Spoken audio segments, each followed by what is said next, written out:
The sound woke me before my eyes did. A slow, deliberate zip, like fabric teeth closing around a secret. I didn't move. The moonlight carved a silver line across my room, touching the edge of my purse where it hung on the chair. My brother's shadow bent over it, hand buried inside. He didn't notice my breathing change. The faint scent of his cologne, ocean spray with that cheap musk he thought made him smell rich, drifted across the air as he slipped my debit card out.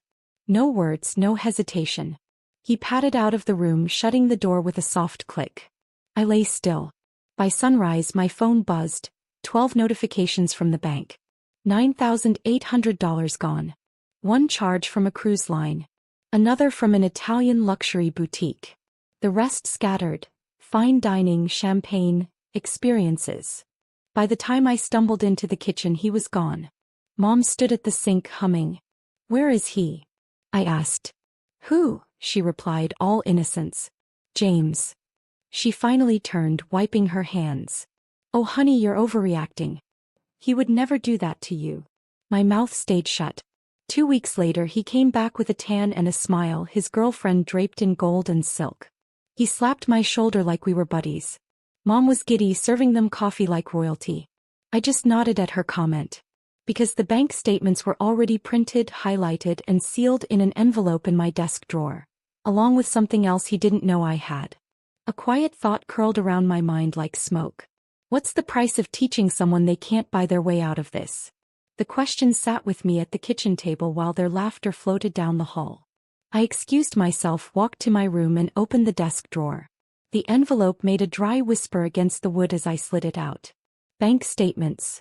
Every authorization, every timestamp, every merchant line. And beneath them, the thing I didn't tell anyone I owned. A tiny motion-activated camera, the kind landlords used to watch hallways.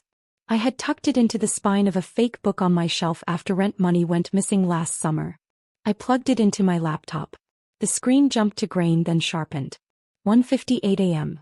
Nothing. 2:01. My doorknob turned. He slipped in like a roomer, shoulders squared, fingers confident. He went straight for the chair, lifted my purse with one hand, unzipped with the other. The card flashed in the moonlight like a small, harmless blade. He left at 2:03.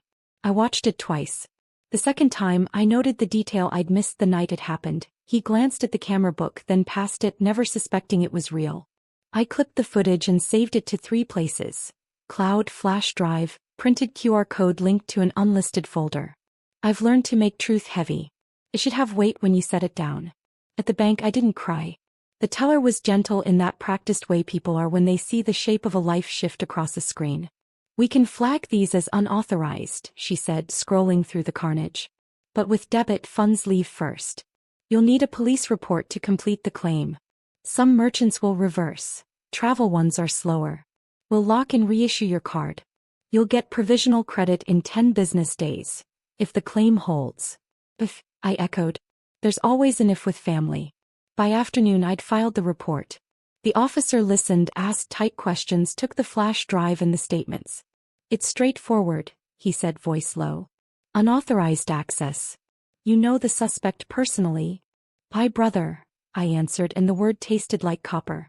Mom refused to meet my eyes when I got home. "You're making this ugly," she muttered, arms folded like a barricade. "Family handles family. Don't drag police into this." I didn't argue. Instead, I opened a new account at a different bank, rerouted my direct deposit, and froze anything with my name on it that he could find. I scrolled through his girlfriend's feed that night. Sunsets at sea, a champagne flute mid-toast, a glossy boutique bag with an Italian street gleaming behind it. She tagged the cruise line, the store, the dates. Evidence that grinned. I printed the photos and paper clipped them to the statements. On top, I placed a single still frame.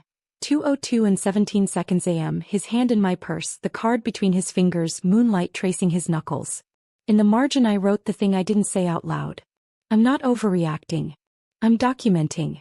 When I slid the packet into the closet safe, my pulse finally slowed. Revenge, I decided, wouldn't be loud. It would be a ledger balancing itself. Down the hall he laughed at something on TV. I listened, cataloging his joy the way he'd cataloged my money. I wasn't going to take his laughter away. I was going to send it the bill. The next morning I woke to a notification from the bank's fraud department. The cruise payment was still in pending status. A strange kind of hope flickered. Pending meant reversible. I called, my voice calm, almost pleasant. I'm the card holder. That purchase was unauthorized. Yes. Cancel the payment immediately. The woman on the other end hesitated. Normally, we'd need more time to investigate before stopping a transaction like this. I let my words drip slowly. The card was stolen while I was asleep. I have police documentation and time-stamped video of the theft. Silence. Then a tone shift. Understood, ma'am. We'll reverse and block the charge. The merchant will be notified. Somewhere in the ocean, a booking system would flash cancelled next to my brother's name. I pictured the moment he'd find out. Boarding pass denied, champagne dream fizzing flat. But that was only part of it. The rest of the charges, they were already weaving themselves into a trap. The boutique in Italy responded to my emailed claim within hours. Return policy is void for items shipped abroad, they said, unless purchases flagged for fraud. Fraud. Such a small word to undo thousands of his grinning dollars. I sent them the police case number and a still from the security footage. An hour later, another email. Refund initiated. Shipment recalled. Piece by piece, I was pulling the floorboards out from under his trip. By evening, I heard him in the kitchen, telling Mom about the perfectly smooth cruise check-in they were expecting. His girlfriend's laughter was light, oblivious. She thought she was days away from stepping onto a marble-decked fantasy. I stirred my tea slowly, listening from the hall. Every detail they bragged about, the suite upgrade, the boutique champagne delivery to their room, was another line item I'd already set in motion to vanish. Mom caught me in the doorway. You still planning to go through with this nonsense? He's your brother. He's my thief, I said softly, meeting her eyes for just a second before walking away. That night, I drafted one last email, this time to the travel insurance company they'd bought for the trip. I attached the police report and bank statements, noting primary traveler obtained trip through criminal activity. They replied the next morning with a single exquisite sentence. Coverage void. All benefits suspended. I didn't need to follow them to the dock to watch their faces fall. Sometimes the sweetest revenge is hearing the silence when the fun runs out. They were supposed to be gone 2 weeks. They came back in 3 days. I was pouring coffee when the front door swung open, and there they were, sunburned, furious, and dragging their luggage like it had betrayed them. His girlfriend's hair was tangled, makeup streaked from what I guessed had been hours of travel without sleep. Don't start, James snapped when Mom asked what happened. He brushed past her, heading for the stairs. His girlfriend lingered in the doorway, glaring at me like I'd personally capsized the ship. What happened to your cruise? I asked, feigning concern. None of your business, he spat from the landing. But his voice cracked just enough to be delicious. Mom followed him up, muttering about how unfair people are, and how the world targets good men. I just sipped my coffee. The truth landed in my inbox before they'd even finished unpacking. A formal statement from the cruise line confirming that the booking had been cancelled at port due to fraudulent payment source, with a note that authorities had been notified as part of maritime policy. The Italian boutique followed with its own message. Merchandise recalled mid-shipment, funds returned to my account. The fraud claim with the bank was officially marked approved. By evening, the ripple effects had started. His girlfriend posted a vague but biting status. Imagine planning a dream trip and having it ruined by a family member who can't mind their own business. Her friends piled in with sympathy. But not everyone. One comment read, or maybe imagine stealing from your sister and thinking it's cute. The likes on that one outnumbered hers. I didn't have to say a word. The video I'd quietly sent to 2 mutual friends had done its work. In the clip, you could see his hand in my purse, clear as day, the timestamp glowing like a brand. Someone had screenshotted it and shared it in our extended family group chat. No caption. Just the image. By dinner, Mom's phone was buzzing with calls from aunts, uncles, cousins. She shot me looks that could curdle milk. James didn't come down at all. Later, I heard him through the wall, pacing, arguing with his girlfriend. The words were muffled, but the tone was sharp, defensive. The romance that had looked so glossy in Italy had turned brittle in a suburban bedroom. I leaned back in bed, phone in hand, scrolling through my bank app. $9,800. Back where it belonged. But I wasn't finished. Money could be replaced. Reputation, that's harder to rebuild. And I just started laying the groundwork. The first crack in his work life came faster than I expected. 2 days after they'd returned, I was working on my laptop when a LinkedIn notification pinged. Someone had viewed my profile. I clicked. Darren L., Senior Manager, Horizon Imports. James's boss. By lunch, Mom was at my door, her tone clipped. What did you send to his company? I looked up, steady. Nothing. She stared at me like she was trying to pull the truth out by force. Well, someone sent them something. Now he's in trouble at work. I didn't answer. I didn't need to. The something she was talking about was the same packet I'd given the police, cropped down to the essentials and sent anonymously to his HR department. Unauthorized card use. Video proof. No commentary. Just fact. I didn't expect them to fire him immediately. But I knew companies don't like the word fraud attached to their employees, especially ones who handle accounts. James worked in procurement. Access to budgets. Vendor payments. Trust. The trust part was already gone. By Friday he was home all day. His girlfriend had vanished. No car in the driveway, no overnight bag by the door. Mom insisted she was just staying with a friend for a few days. But I'd seen the breakup announcement on her private story, thanks to a mutual acquaintance. Not all brothers are worth defending. Lesson learned. I went about my days quietly. Grocery runs. Laundry. Small talk with neighbors who'd started to glance toward our house with that look. The one that says we've heard. The rumor spread the way only small-town gossip does. With precision. People didn't just know something happened. They knew amounts, dates, the cruise, the boutique in Italy. And in every retelling, James's name carried a little more weight. The kind that sinks reputations. One evening, I came downstairs to find him slumped at the kitchen table, scrolling through his phone. His face was pale, eyes flat. Everything okay? As my voice mild. He didn't look up. They're not renewing my contract. Said they want to restructure. That's hard, I said. And it was just not for me. Mom cut in, her voice sharp. Are you happy now? You've destroyed your own brother. I set my tea down, meeting her gaze. I didn't destroy him. I just stopped covering for him. The silence that followed was thick enough to taste. Upstairs, I opened my laptop and drafted one more email. This one wasn't to a company or a boutique. It was to a community group we were both part of. The kind that runs charity events and keeps track of who can be trusted with donations. It wasn't personal. It was preventative. The subject line read, "Important information regarding James W. If he wanted to rebuild, he'd have to do it somewhere far away from the people who now knew exactly what he was capable of."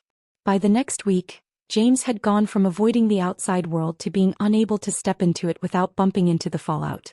It started at the grocery store. I was in the produce aisle when I saw him come in, head down, basket in hand. A few steps behind, 2 women from our church group whispered over the oranges. I caught only fragments. Italy, cruise, her own brother, video proof. James heard them too. He abandoned his basket and left without buying anything. At the gas station, a neighbor waved at me but gave him a look that was part pity, part warning. The kind people give when they're telling you without words. We know. And we'll remember. He tried to attend the monthly volunteer committee meeting, the one we'd both been part of for years, but was met with polite, tight smiles.